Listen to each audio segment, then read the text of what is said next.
Bienvenue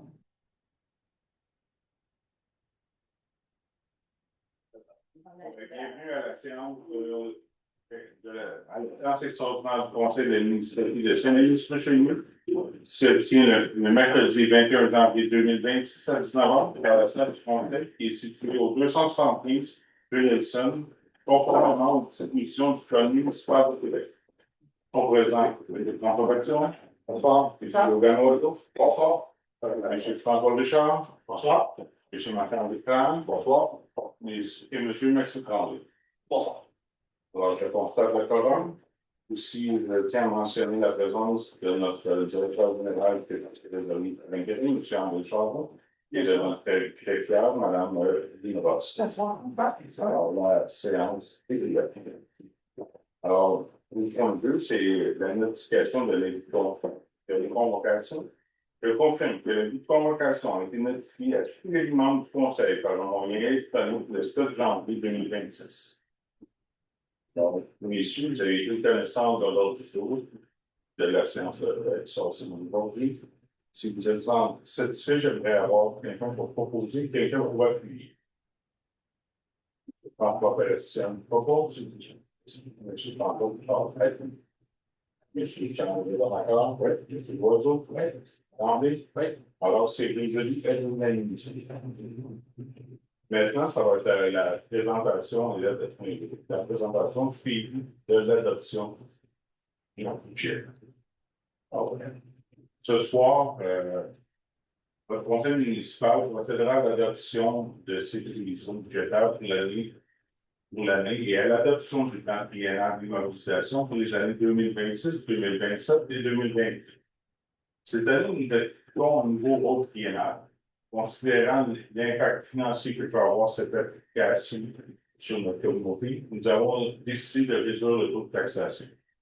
Le Conseil adoptera ce soir un budget équilibré de plus de 5 millions 849 842 963 pour continuer d'offrir à ses citoyens des services de qualité au cours de l'année. Les réalisations en immobilisation au cours des prochaines années atteindront un approximatif de 8 625 000. Les réalisations seront au niveau des travaux publics, de la sécurité publique et de l'aménagement de nos parcs. En 2026, les contribuables observeront une diminution du flot de la taxe foncière à 38,23 par rapport à 43,84 en 2025. Quant aux entreprises agricoles, le taux de la taxe foncière sera de 0,2571 comparativement à 0,2920 en 2025 par 100 $ d'évaluation totale. Le pourcentage de revenus de taxation provenant du secteur agricole devrait changer à 34 %. Nous avons diminué le coefficient du taux varié qui passera de 1,501 à 1,487. Cette diminution est due à une augmentation plus importante des valeurs des résidences que des valeurs agricoles. Donc, nous avons décidé de réduire l'écart entre les deux différents taux que nous avons à celui-là, tout en maintenant le taux le pourcentage provenant du secteur agricole. Maintenant, à la page 2. L'évaluation foncière s'est appréciée de plus de 140 millions cette année. On est rendu à une valeur en 2026 de 834 millions 172. Ce qui fait qu'on peut assurément dire que lors du prochain rôle, la valeur foncière de la municipalité atteindra le milliard de dollars. L'évaluation moyenne d'une résidence familiale est passée de 370 967 à 477 162. Si vous regardez le pourcentage du niveau du rôle, est maintenant 100%. Et on peut dire qu'il reflète le plus possible la valeur réelle. La taxe sur la valeur foncière au niveau des taux de foncier, comme je l'ai mentionné, sera 0,3823 comparativement à 0,4384.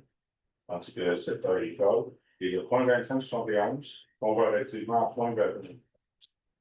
Côté des taux, et l'endettement, le service à la dette a une diminution. Ça, c'est dû à l'augmentation de la valeur de l'échéance qui permet une réduction du taux pour aller chercher le même montant en capital. Et peut-être que même l'augmentation de la valeur permet d'absorber la baisse du taux, même si les intérêts ont. Au niveau de la collectif, on a le montant qui était une base à 85 une base à 87 Concernant les IGO, on était à 393, on baisse à 326 et 17. Concernant les faux sceptiques, ça demeurait changé. Au niveau des discussions domestiques, on était à 129,30 on passe à 96,43 Ça, c'est un contrat de la MRC qui a permis de réduire les coûts. La collectivité, pendant cette année, je pense que dorénavant, ça va être comme ça va être absorbé par Québec. Concernant les matières organiques et l'éco-centre, on a pour l'éco-centre, il y a une base, ça c'est déterminé par la MRC. Et les matières organiques, on a une augmentation, c'est aussi la MRC qui en décide, mais ça provient de la CME, qui est toujours déficitaire et il devrait en faire encore une augmentation dans les prochaines années, à moins qu'on réussisse à s'améliorer, à être plus efficace dans notre compostage. À la page 3. C'est un peu l'explication pour les maisons unifamiliales. Alors, comme je disais tantôt, la maison familiale est passée de 370 967 à 477 762. Alors, pour une maison unifamiliale, la taxe à l'évaluation est passée de 1865,22 à 2116,91. La qualité peut être augmentée de $1. Les égouts sont passés de 393 326,17 Ça, c'est une erreur de facturation l'an passé à Norterra. Mais on a réussi à aller chercher les montants, ce qui nous permet de réduire les coûts cette année. Concernant les domestiques, comme je vous dis, c'est le nouveau contrat de la MRC, les matières organiques et l'éco-centre, je l'ai mentionné. Alors, pour un total de 2793,28, comparativement à 2639,92 l'an passé. Ce qui fait une hausse pour la résidence unifamiliale de une hausse de 153,35, soit une augmentation de 5,81 dans le maintien local.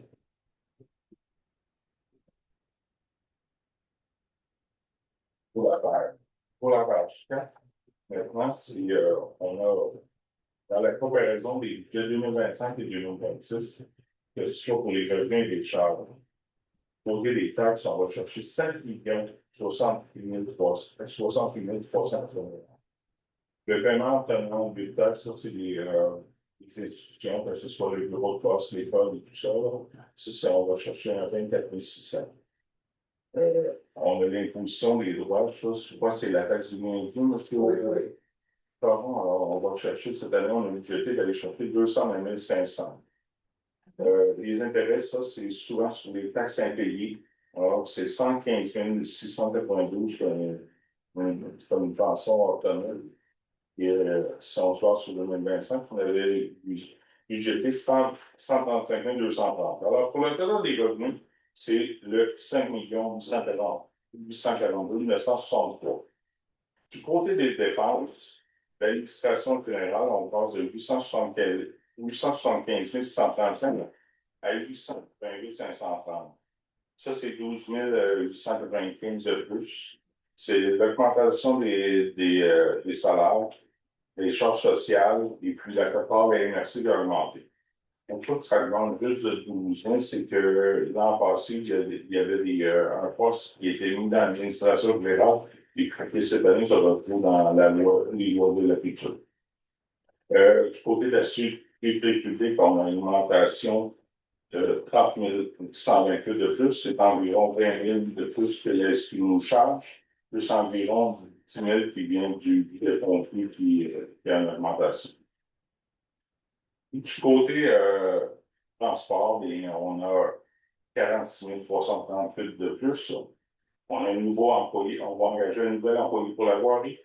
on va avoir des augmentations des charges sociales. C'est de là que vient le 46 338.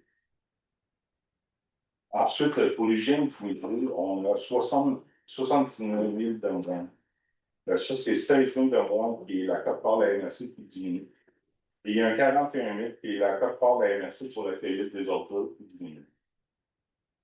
En ce qui concerne l'aménagement et l'urbanisme et le développement, c'est 18 899 de moins, 7 900 de moins dans les salaires réguliers, 7 500 de moins en salaire occasionnel, dans les charges sociales. Ça, c'est, je crois que c'est l'inspecteur pour les piscines et tout là, c'est 10 choses. Côté des loisirs et culture, on investit 36 488 de plus. On va avoir un animateur de plus au camp de jour. Le salaire de la bibliothèque qui était dans l'administration générale tantôt se retrouve là. Plus un budget pour en augmentation du budget pour les activités, loisirs et culture et l'augmentation des salariales et la charge sociale. Côté du frais de financement, l'augmentation de 9 404 provient de l'augmentation des taux d'intérêt. Alors, c'est ça qui permet un peu de le justifier. J'aimerais revenir sur l'embauche. Nous avons accepté la vision de directeur général par intérim pour l'embauche d'une nouvelle ressource au travail public, mais qui sera accompagnée par la diminution des heures attribuées à notre employé sur appel. Aussi, nous allons accepter cette embauche avec un objectif de voir une amélioration de la beauté de notre municipalité, donc une augmentation des réalisations. Je dirais que nous voulons une municipalité plus en mode actif que réactif. Maintenant, nous allons passer à la page 5.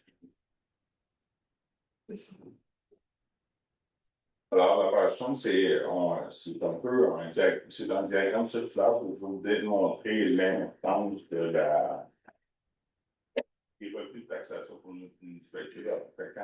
86,74 provient de la taxation. Il y a 66 qui provient du taux de base et 34 qui vient des EAE. Pour la page suivante, ça, c'est un diagramme circulaire sur les charges de l'université. Côté des frais de financement, c'est notre capital d'intérêt. L'administration générale, c'est 17,46 Mais là-dedans, on va compter la quote-part de la qui se retrouve là-dedans. Aussi, la sécurité privée, c'est 15,94 Ça veut dire qu'à chaque dollar que vous envoyez, il y a 15 sous et 94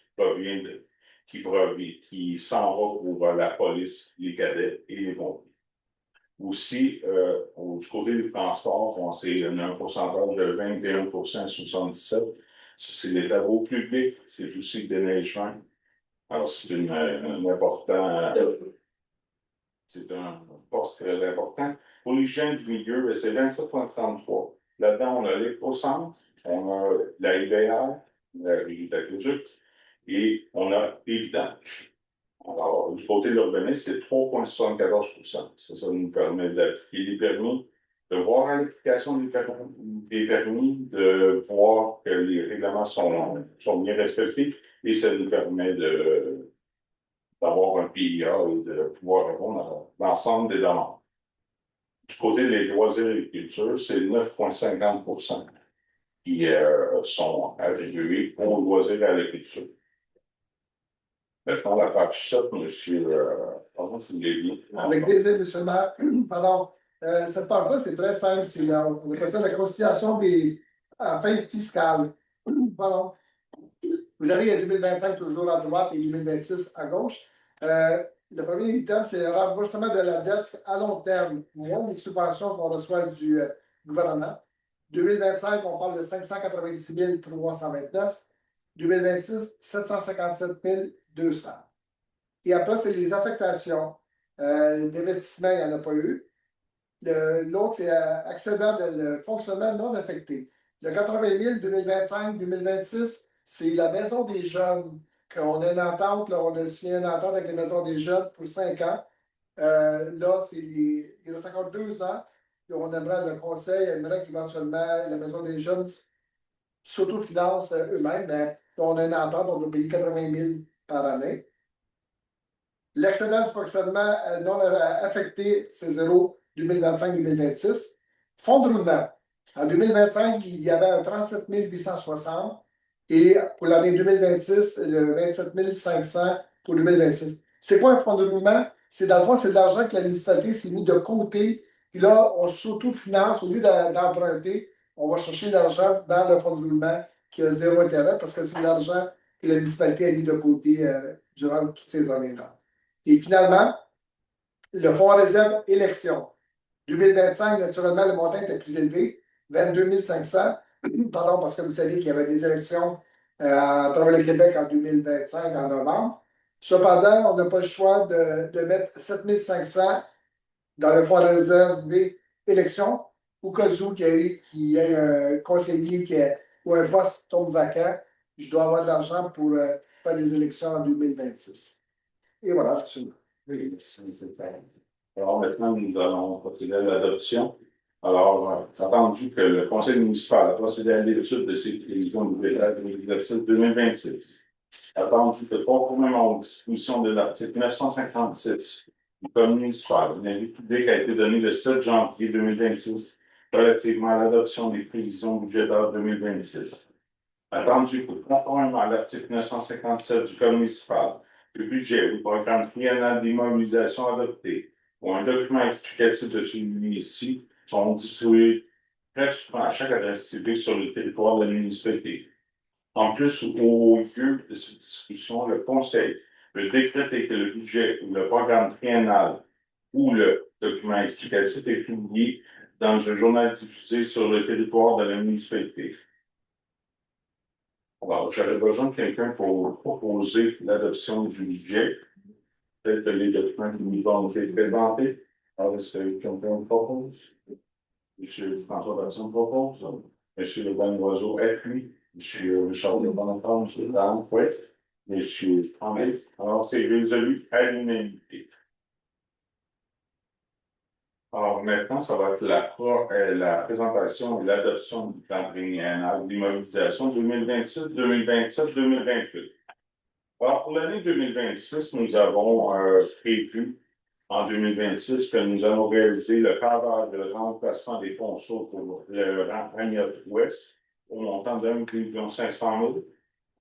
Depuis, nous allons mettre à niveau et réaliser un plan d'implantation du garage municipal au 560 chemin des Bâtiments pour un montant de 50 000 dont les fonds proviendront du surplus non affecté. Aussi, nous allons réaliser en 2026 des plans et devis pour des édifices municipaux d'une valeur de 100 000 qui seront eux aussi pris dans le surplus non affecté. Concernant la sécurité publique, nous allons acheter 3 bunkers. Il faut trouver le nom français pour bunker. Les trois.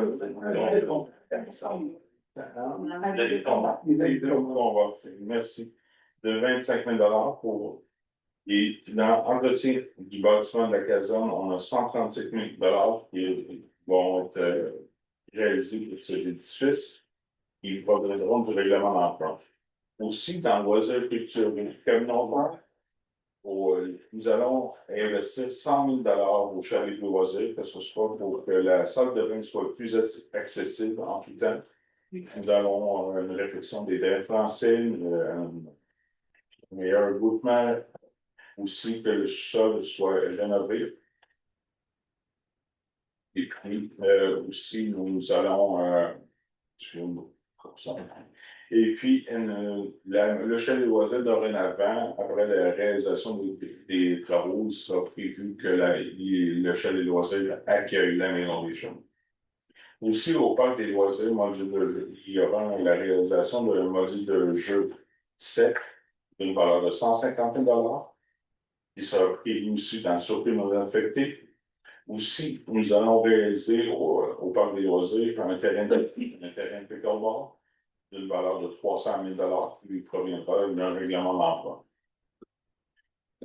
Pour l'année 2027, on remplacera le nom des rues. Nos écriteaux sont. On ne voit plus les noms, alors il faut les remplacer. le soleil a fait son œuvre, alors il va falloir passer les remplacer. Aussi, on va investir 80 000 à l'hôtel de ville pour remplacer les fenêtres. Elles sont plus hermétiques. Aussi, nous allons réaliser le quatrième rang S d'un montant de 1,5 million en règlement d'emprunt.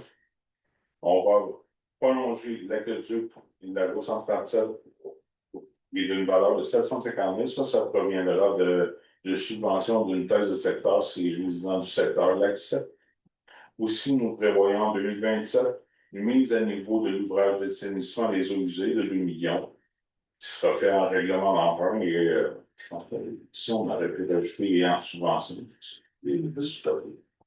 Aussi, il y a toujours les trois habits de combat, le boyau, les radios et les casques, une valeur de 25 000 en 2027. On y va toujours de façon continue pour nos équipements. Aussi, il y aura l'entretien de la caserne encore. On prévoit, ben, c'est la caserne civique. On devrait même mentionner ici, c'est le 275 rue Nelson. On va investir 135 000 pour cet édifice. Aussi, on aura un 20 000 pour l'embellissement des parcs et des décorations hivernales. En 2028, ce sera aussi 1,5 million qui sera réalisé. Ce montant-là sera pour le rang Amiot S, qui sera par règlement d'emprunt. Aussi, on aura toujours notre 25 000 et notre 135 000. Aussi, on a toujours la structure des décorations hivernales pour l'embellissement des parcs, qui sera de 20 000 en 2028. Alors, c'est fait pour un montant de 8 625 000 Là, je tiendrais, maintenant, je tiens encore une mise au point sur notre service incendie, notre garage municipal. Comme vous voyez, il n'y a rien de plus là, mais pour pouvoir réaliser des choses. Alors, nous avons décidé que notre bâtiment municipal, qui est notre garage municipal, notre caserne satellite, sera situé au 560 chemin des Batteries. M. Chardon commencera les démarches pour recueillir tous les documents que requiert un tel édifice, ce qui explique le montant de 100 000 que vous retrouvez dans le paiement. Nous visons à obtenir un pourcentage de 70% et plus en subvention. Les trop pour attribuer ou définir un montant pour un tel édifice.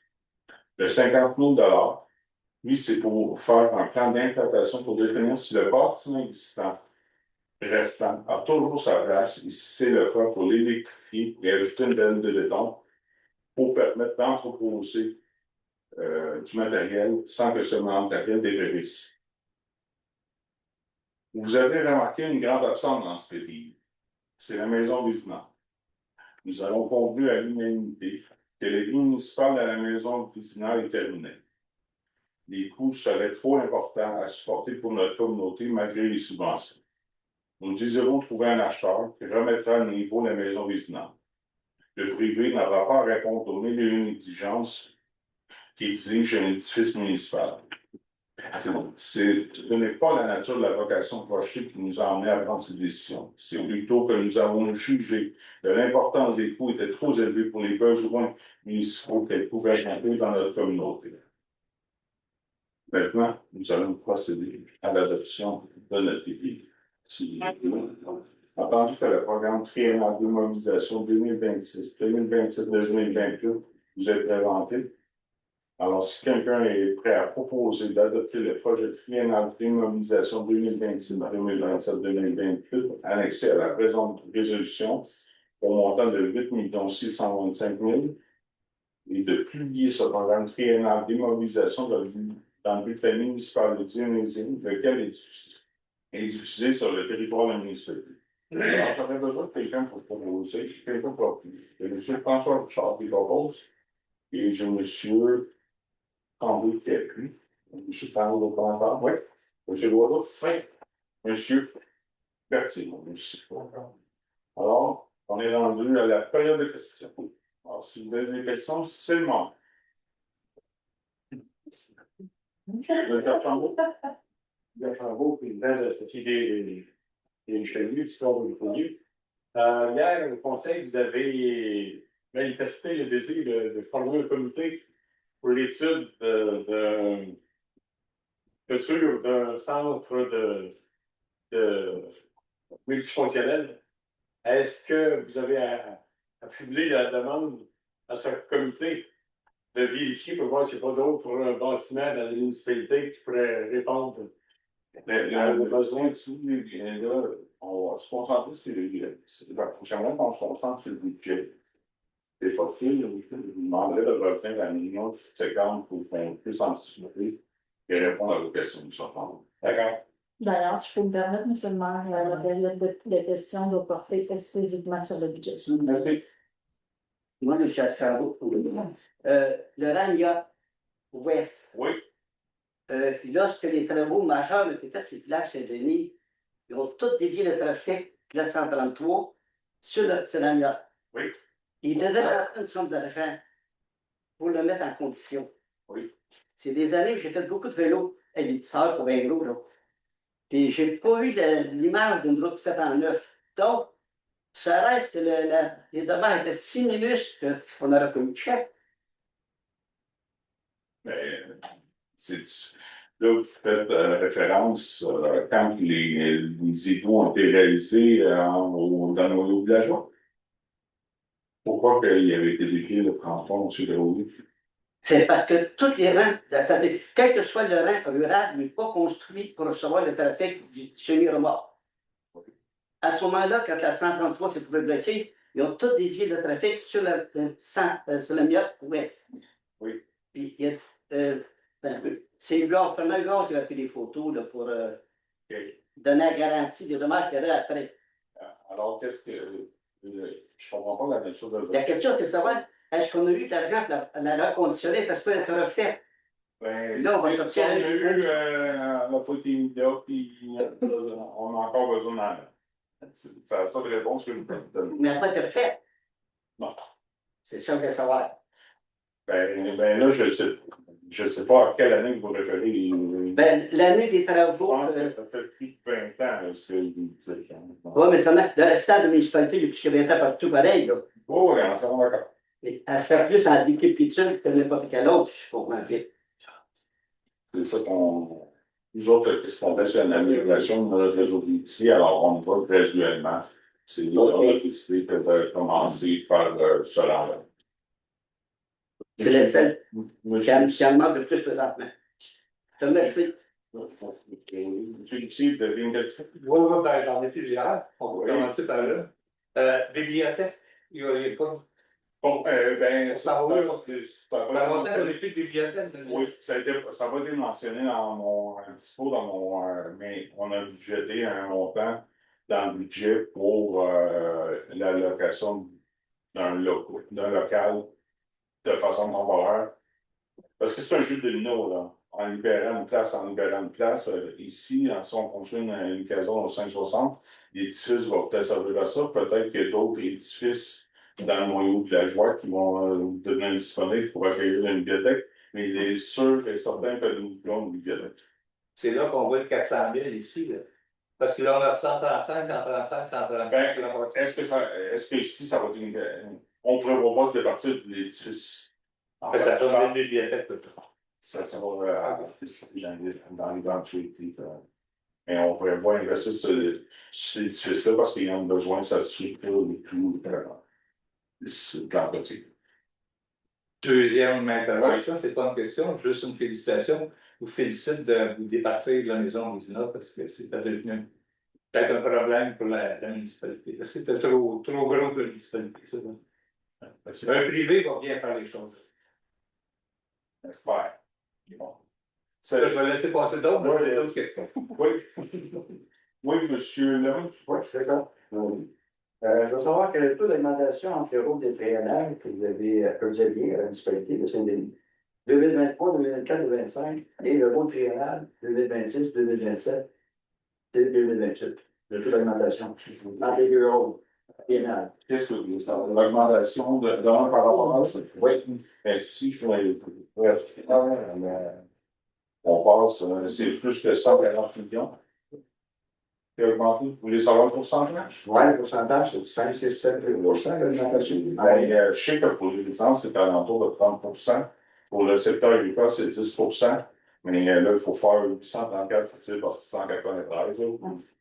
Je n'ai pas fait de bord, je n'ai pas fait. Autre question, vous avez parlé de la dette à long terme, une augmentation de 167 000 en 2026.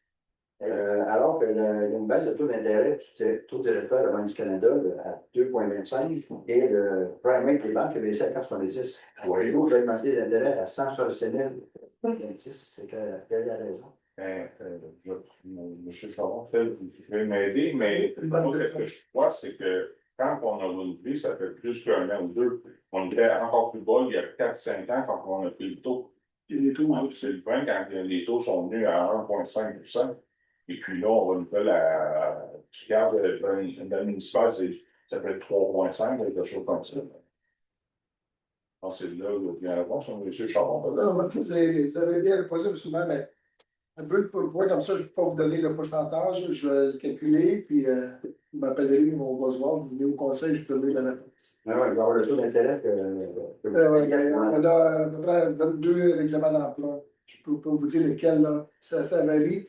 On vient de refinancer un règlement d'emprunt. Et puis, c'est pas nous qui faisons ça. On a ça le gouvernement qui va à travers le Québec, le Canada. Puis, là, celui qui est sorti récemment, c'est la question de Pierre de mémoire à 3,2%. Mais ça varie. Là, les règlements d'emprunt ils vont durer jusqu'à 2033. Là, à tous les 5 ans, ça change les pourcentages.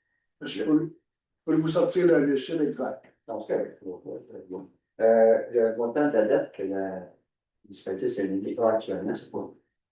Je ne l'ai pas avec moi, je l'avais calculé quand j'ai fait les tableaux, je l'avais, mais par contre, je ne peux pas vous dire, mais je vais vous donner, vous pouvez m'appeler au bureau, je vais vous donner le montant total, il y a tous les règlements d'emprunt qu'on a. De mémoire, c'est à l'entour de 6,5 millions. On a. Si vous voulez mon opinion, c'est pas beaucoup pour une municipalité. C'est très bien. Quand même pas si mal. Oui. Comparativement à la situation, tu sens quand même. Je comprends que c'est pas la même. C'est pas le même budget non plus. Non, c'est pas la même. La maison Vézina, vous parlez, c'est qui est propriétaire de ça? C'est la municipalité. Vous avez un an d'immeuble pour une seule fois, là? Aussi, quelque chose qui, oui, ça va être. Mais premièrement, on va mettre on va s'entendre tous ensemble sur les clauses de la vente. On prévoit ça. Et puis après ça, on va confier ça à l'agent du parcours. Merci. M. Sénat. Compte tenu qu'il va y avoir un investissement ici sur la bâtisse, puis que le 560 va se construire un jour, parce que c'est sûr qu'il va y avoir un plan. Vu que la caserne va déménager à cet endroit, il est prescrit que la caserne est bel et bien construite là. Le multiservice va se faire à partir de cette bâtisse-là aussi. Qu'est-ce que vous voulez dire? Autrement dit, il va y avoir des autres que la caserne de pompiers sur la nouvelle bâtisse. Peut-être que je ne l'ai pas mentionné dans mon texte, que le garage municipal va se retrouver là avec, dans le même édifice. OK. D'accord. C'est ça, je voulais savoir s'il y avait d'autres. Parce que quand même, on a un beau terrain à cet endroit-là. Oui.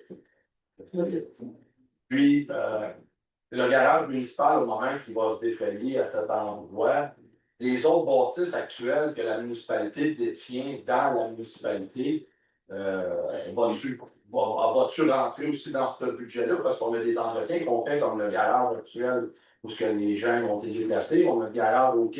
Il donne des photos pour voir l'effet dominant que cela va produire, mais c'est sûr qu'un va engendrer l'autre. Peut-être la bibliothèque va se commencer ici, peut-être qu'on va se départir de d'autres immeubles. OK. Parfait. Super, merci. Madame Desmarais? Étant donné que vous allez vous départir de la maison résidence, est-ce que ça fait partie des revenus?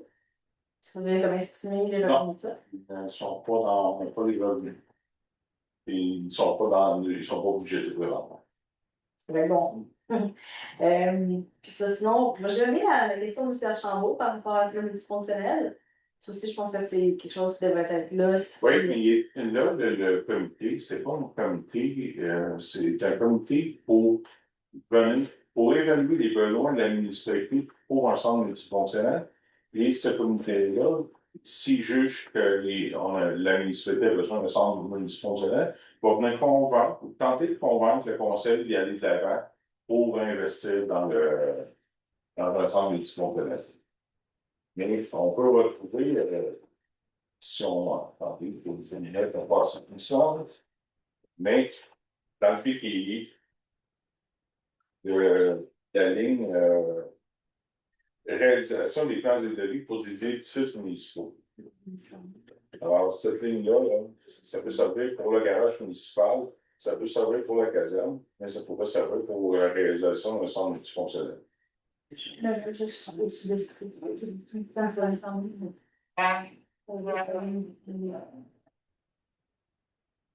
y a une question, M. Youssef? Oui, si on pourrait revenir au budget au début. Oui.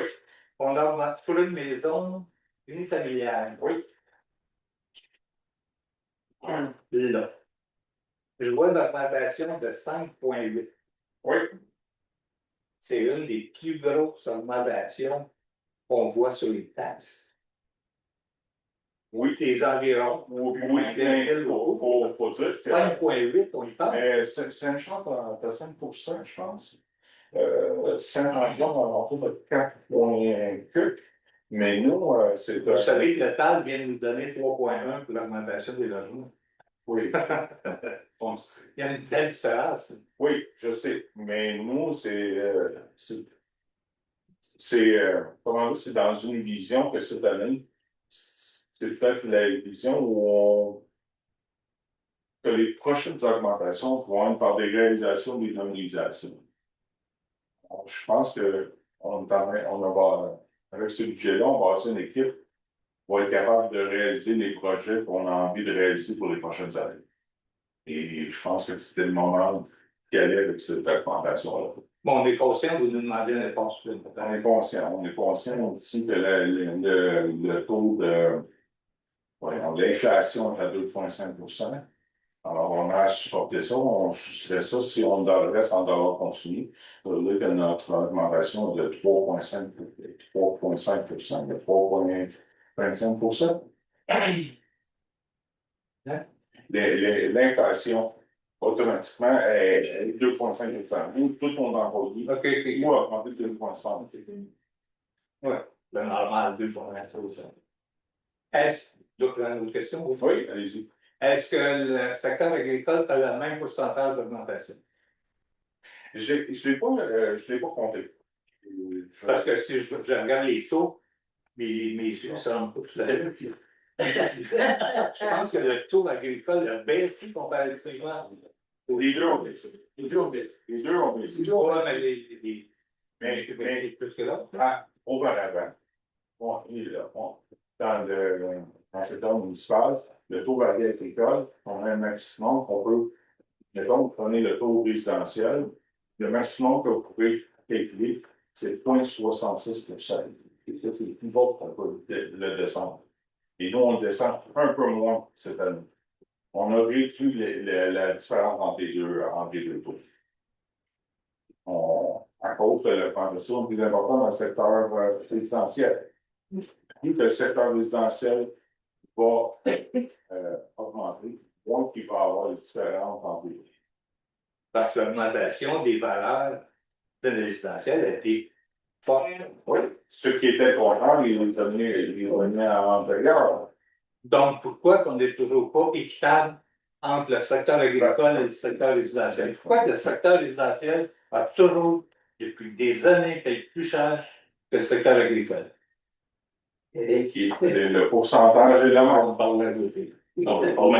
L'effort fiscal du secteur agricole reste et demeure à 4%, c'est la décision que votre conseil a décidée. Oui, je comprends, mais c'est pas équitable entre tous. Ça dépend, est-ce que équitable est moche? Ça dépend de quel point de vue on place. J'ai l'impression que le secteur résidentiel et la plupart des résidents vont payer plus cher pour les pompiers que le secteur agricole. Donc, dans le municipal, si on a une valeur X, on paie nos taxes selon cette valeur-là. Ouais. C'est ça le fiscalité. Mettons quelqu'un qui a un logement, qui a 16 résidents, il y a 16 résidents qui habitent. Donc, ces meubles-là, ils voient 1 million. Et comparativement à une terre agricole qui est à peu près de 30 ou 40 hectares. Comment personne dans ce terrain-là va venir au vôtre? Monsieur, là, on se trompe. Là, on est dans les du du, ben, du receveur, du bénéficiaire, là. Mais c'est des services fournis. C'est de l'utilisateur payant. Si vous voulez d'entrer à l'utilisateur payant, ben, allons-y à l'utilisateur payant. C'est là qu'on s'en va. C'est là que vous voulez qu'on Parce qu'on vise à ce qu'il y ait plus de taux agricole. Si on parle vidange, Pour que nos valeurs résidentielles augmentent, on vise. Nous, qu'est-ce qu'on a décidé en retour de la classe, c'est que l'effort fiscal des agriculteurs soit de 34%.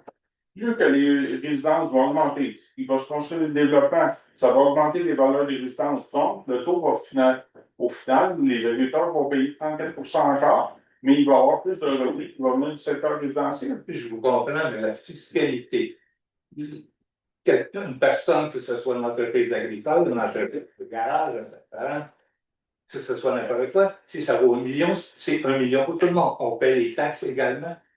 C'est pas du revenu ça, de médecins ou de travailleurs. C'est la même valeur pour tout le monde. Pourquoi on ne paiera pas les taxes pour tout le monde? Si je vends mon immeuble 1 million, si on vend une terre agricole 1 million, c'est le même million.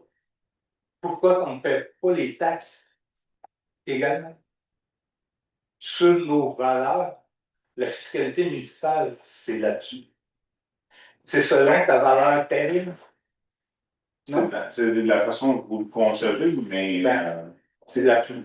C'est le même, c'est conçu depuis des milliers d'années. mais pourquoi que Pas pour les prêts fixes, mais ta valeur de terrain dans tes agricoles, c'est de là que vient ta valeur résidentielle qui prend de la valeur, mais toi, pourquoi tu paierais ton terrain d'agriculture? Je pense que je vais vous soumettre à votre argumentaire. Pourquoi le gouvernement a établi ce mécanisme-là? C'est pour nous permettre de l'utiliser. Parce que le gouvernement veut subventionner l'agricole. C'est pas à nous, comme citoyens, de subventionner l'agricole. Si le gouvernement veut subventionner l'agricole, parfait. Je suis bien d'accord. Parce que si l'agricole, les terres ont trop augmenté en valeur selon les normes, selon la valeur, d'accord. Mais il n'y a pas une terre agricole qui est surévaluée. Sont évaluées corrects. Si le gouvernement a décidé de subventionner le secteur agricole, bravo. Mais ce n'est pas à nous, en tant que résidents de campagne, à subventionner le secteur agricole. OK, j'entends votre argumentaire. Et nous avons pris la décision de y aller avec ce sens. Tu veux voir des intervenants? C'est sûr que pour répondre au conseil, je ne peux pas répondre aux questions du conseil, mais je pourrais poser aux questions à avoir, là, 9 ans, le taux que le pourcentage de l'effort fiscal est demandé aux agriculteurs, c'est à peu près 25%. 27%. On est rendu à 34%. Vu que les mêmes ont baissé, je me suis rendu qu'on aurait pu demander aussi moins d'effort fiscal pour les agriculteurs. Parce qu'il faudrait se souvenir que quand on prend la valeur des terres, le premier élément pour le gouvernement fait ça, parce que quand on donne des maisons, à peu près toutes les maisons vont rentrer dans le calcul d'évaluation. Parce que dans la valeur des terres, il y a à peu près 80% des transactions qui ne sont pas comptées parce qu'il y a un motif, c'est le transfert dans la parenté. Fait que le gouvernement reconnaît que la valeur des terres qui est inscrite sur ce montant-là, c'est pas la vraie valeur, c'est la valeur qui se vend entre étrangers, qui ne représente pas 50% des transactions, qui représente peut-être 10-15% des transactions. Fait que non, ils ne subventionnent pas l'agriculture de ce côté-là, c'est le contraire. Ils font encore payer la vraie valeur. Fait que on aurait pu s'attendre, ça aurait pu baisser aussi, mais je suis à l'aise avec le 34%, on avait décidé ça, c'est les demandes qu'on avait faites il y a 6 ans, quand on avait quelque part là-dessus. Là, je vous écoute, M. Lévesque, vous n'êtes pas content, mais je suis content. pas content. Non, je suis très content, c'est pas laisser mon avis. C'est encore plus, mais je n'irai pas là, mais ça, c'est du souvenir. C'est pas que je frappais tantôt, je l'en voudrais juste poser dans le chemin de contrat, puis on comprend que c'était le deal qu'on s'était tous donné ensemble le 6 ans. On s'attendait autour de 34%. Puis si la valeur des maisons, de ma maison augmentait, bien qu'on avait payé plus les maisons, plus que d'habitude. Je t'en avais dit. Je me permets de. Oui, j'espère que vous êtes content de payer 15% moins cher de taxes que nous autres. Ben, Moi, je suis très content. Absolument, attention, on parlait de utilisateur payeur. Moi, je serais super content. L'État à Saint-Denis, on peut plus cher autant de taxes que dans d'autres municipalités. Seulement, quand vous parliez de. Vous choisissez d'investir pour avoir un village plus beau, plus dans les municipalités. Est-ce que ça va aussi, là, c'est pas l'agriculteur qui parle, C'est la municipalité. la municipalité, donc c'est pas le village, c'est la municipalité. Oui. On vient de foncer, on va le parler. Pas fait de la nomenclature au complet, là, mais on va se concentrer sur le rang 4. Mais comme je le dis, on est c'est un mode où on veut être actif et non pas réactif. On n'attend pas que le ponceau soit défoncé pour autant passer. C'est ça qu'on veut. C'est ça qu'on veut réaliser. Et là, on commence sur le rang ouest. Pas sûr que ce soit pour réaliser les autres rangs. On a quand même 200 ponceaux à Saint-Denis. Oui. Quand on se promène dans un rang, on se promène dans Saint-Laurent, une Chouville, dans un rang où il y a du maïs d'abord, du soya au bord, du soya puis du blé au bord. Puis que dans le rang, on a 4 ponceaux réparés back-à-back. Puis on fait même pas ça à Saint-Denis dans un rang. Ça serait un rang à Saint-Bernard, ils sont tous préparés. J'aimerais ça aussi qu'on a ça. Pas comme agriculteur, comme père de famille qui disait à ses enfants, quand on se part dans la Mienne-Ouest, quand on se promène dans la mienne, les gars, les filles, venez votre volant. Parce qu'avec la fois de planage, je les ai ramassés dans le champ. On disait ça à mes enfants. Je voulais dire à mes enfants de remonter à conduire en aquaplanage dans la Nord-Ouest. Parce que c'était trop tough quand il y avait de l'eau. Quand il y avait faire des activités, à de et ça, ce côté-là, On se prend note de votre compte. merci. Est-ce qu'on a d'autres questions? Monsieur Cyr? Compte tenu des augmentations des valeurs immobilières des maisons résidentielles, la montée de 30 ou un petit peu plus de 30%. Oui. Mon taux de taxe, il augmente lui aussi sur ce côté-là. Attendez, le taux de taxe diminue. Le taux de taxe, il va augmenter. Votre effort va être de 5 de plus. Mais le taux de taxe diminue. OK. Parce que la valeur de ma maison, elle a passé de 125 000 au-dessus de ce qui était déjà actuel. Oui, mais c'est une mise à jour. C'est la mise à jour qui est faite à tous les 3 ans en déposant une voie aussi. C'est comme ça, c'est un fonction. Parce qu'en temps normal, elle va monter peut-être de 15, 20 000, mais là, 120 000. Oui, c'est aussi là. Oui. Évidemment, agricole. Madame, mais le taux de taxation ne montera pas plus que 5 Non, le taux de taxation diminue. Diminue. Le taux de taxation diminue, mais l'effort que vous avez payé, il est de 5,81 de plus. À cause que votre valeur de votre résidence a augmenté, comme vous dites, de 120 000. Parfait. Merci. Alors, on va procéder à la vue de la santé sur les. Ah, M. Saint-Louis, oui. Concernant la maison, là, s'il n'y a pas d'acheteur, qu'est-ce que vous allez faire? Et est-ce que, parce que vous disiez tantôt, qu'il va y avoir des conditions de vente concernant la maison, est-ce que l'architecture de la maison serait dans les conditions de nouvel acheteur? Je vais parler un petit peu plus conseil, un peu à l'aveugle. Mais notre but, c'est qu'elle demeure et qu'elle soit bien entretenue et qu'elle demeure un joyau pour notre village. C'est qu'est-ce qu'on envisage. Pour faire suite à la demande que M. Saint-Louis avait demandé, la personne qui va prendre cette maison-là pour justement garder cette valeur, toutes les analyses, toutes les évaluations que vous allez faire, ainsi les avez faites, vont-ils être remis aussi à ces personnes-là pour qu'ils peuvent continuer le projet? Là, c'est une question qui était hypothétique, on n'a pas de discuter, mais je pense que oui, on va les remettre. La personne qui va avoir ces papiers-là, tout ça, il va avoir un prêt à payer pour toutes ces habitants. Regardez, il y a un genre d'immeuble. Il faut être intéressé. C'est là. Non, c'est ça. Si on va flouer la petite caisse un peu, parce qu'on a parlé beaucoup, surtout avec là-dessus, on a un beau budget, mais on n'a pas parlé des pertes de la municipalité avec les études qu'on a faites avec la rue Boto. On n'a pas parlé de ça là-dedans. Moi, c'est le plan que j'en viens. Pas intéressant à votre visite là. Soyez pas inquiets. J'ai pas le talent pour aller jouer avec le Bon, alors, on a une autre séance avant, là, j'aurais besoin de quelqu'un pour proposer la levée de l'Assemblée. Monsieur François Version propose, monsieur Marc-André. Alors, tout le monde est pas d'accord, alors c'est résolu, terminé. On va commencer. On va voir ensuite.